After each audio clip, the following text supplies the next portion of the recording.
Alright, having a little bit of problem with continuity and with time.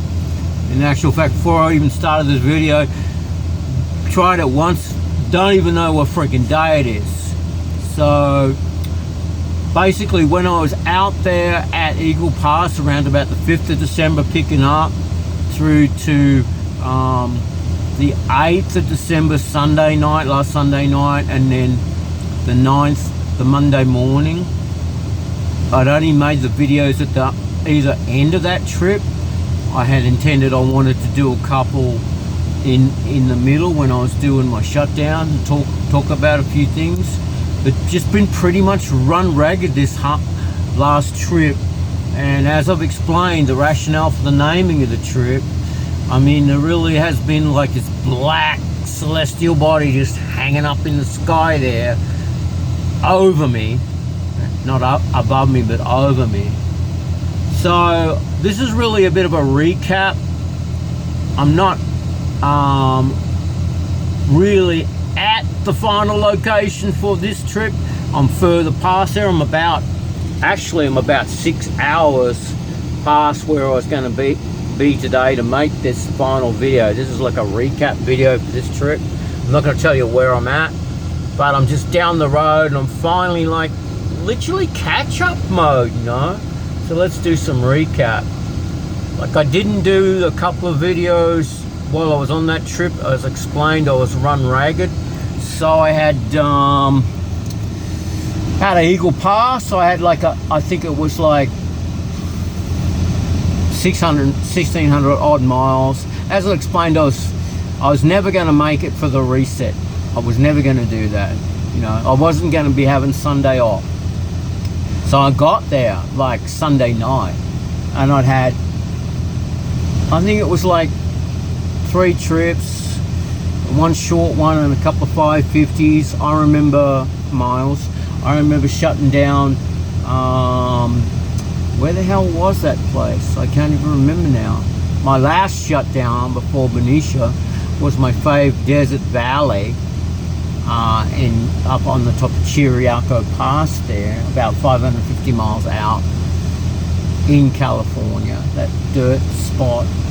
And there was another shutdown which was different for me. Man, I can't even remember what it was now, but it was between Eagle Pass and Desert Valley. Maybe I'll remember it later on. But just run ragged. Haven't been able to kind of get into the detail of doing the videos. This dark moon hanging over me, and then just run from pillar to post. So no real time for me. I mean, this is this deal. This is how this deal rolls. I thought I'd have a little bit more, but I looked at it and I thought, oh, man, I just gotta go. I just gotta keep rolling. Trying to get to sleep, trying to make sure I have the hours, trying to make sure I do the miles.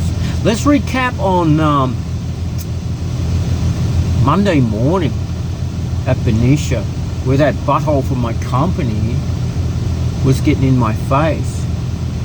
So when I finally backed up onto the second dock that was close to the left of the trailer, to the right side of that trailer, I was on the left of the trailer. Not the one further over to the right, which would have left a space in between me and that other one. I had got out, and 2 or 3 times I had waved at the forklift guys on the dock and pointed this one, left or right, and they told me it was the right dock, the far dock, which means it would leave me a spare space on the left hand side. So I started on that process, and that's when this butthole guy from my company, supposed to be a bro, right, supposed to be a brother, starts getting in my face and telling me what to do. Alright, cut my seal off, and I was just confused. Are you a worker? And then he's saying, I was thinking, are you a worker? And then he's saying to me, oh, I was here first, I checked in, you got to go on this. And I was just tired, and I couldn't contemplate the fact, other than the fact that people are like this. They have a sense of just being able to just walk up to a complete stranger and start exercising control over them. And that's the annoying thing for me. I was tired, I was ragged, you know, I didn't question. I should have questioned this bastard rather than just let him dictate to me what to do. And he literally had a grinder in his hand, and hand it to me, take the seal off. I'm like, what the fuck? And I said, look, I don't handle machinery. I was tired. I know I cut my finger off with a damn grinder because this guy was trying to rush me. So he goes around to the back of my truck, cuts the seal off, and yeah, I'm opening the doors. I'm finally back on the dock. It turns out, guess what? The forklift driver says, I'm sorry about that.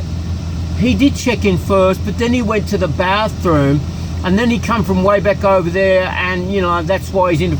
And I said, so that bastard was fucking around, and I was already back, and you know, he screwed around in the bathroom when he should have been over here getting on the dock. And he said, yeah, we don't know, like the lady in the office, she said just go get on the dock to you, and she'd already told the other guy, and so there wasn't any communication. But really this guy was just basically getting in and messing things up, because he should have been on the dock already. And let me tell you another thing about Biagi Brothers, because there's so much going on there. I've been there a couple of times. I should have remembered, but I was tired, I was bleary, you know.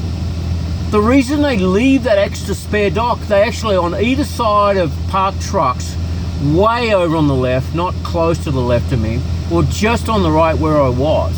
They always leave two docks, and you leave a space of a dock of a trailer there, and then you get one over. They have a reason for that. They like to cut the seal themselves and open the door themselves. So this guy from my company is supposed to be a bro. You're like, you wouldn't think he'd want to help me, not interfere with me, not lord it over me, not control me. This bastard was completely usurping the whole process. So, you know, I took a photo of his damn truck number in case he got in my boss's face about it. That didn't happen, but I just took a photo of his truck number just in case he started doing some complaint. I was going to have all the evidence and going to get in. But I don't need to get into it with my boss, you know. It's like, let it go. But this is what people are like, you know. It's just ridiculous. Let's move on. So, as I said, I'm like, I'm 6 hours down the road from where I wanted to make this kind of like final recap video. I've only got about 1:20 left on my stupid gay pink mobile phone, so I'm going to storage. So I'm going to try to rush this in real quick. Really had that dark celestial object just hanging over myself when I woke up. I did it. So my boss was cool. He was cool. Like I said, I was empty on the Monday morning on the 9th. He literally said nothing. He said nothing. This is what he does. Nothing. So I thought, well, I'll finish my 34 for my 70. So like it came to like Tuesday morning this morning, and there I am still in Benicia. No word from him. He finally calls me and says, look, about 8 o'clock in the morning, deadhead over the yard, drop your paperwork in the drop box we've got there, and then I'll have a load for you for Fresno. I'm like, oh, okay. You actually freaking care about me, have work for me, and that whole bad moon that was hanging over me, it looks like I'm gonna, what's the word? It's going to be pushed over for another week. That whole trepidation is going to be pushed over. So everything's good, you know. I'll talk about all this in the next video. I'll move on with the next load.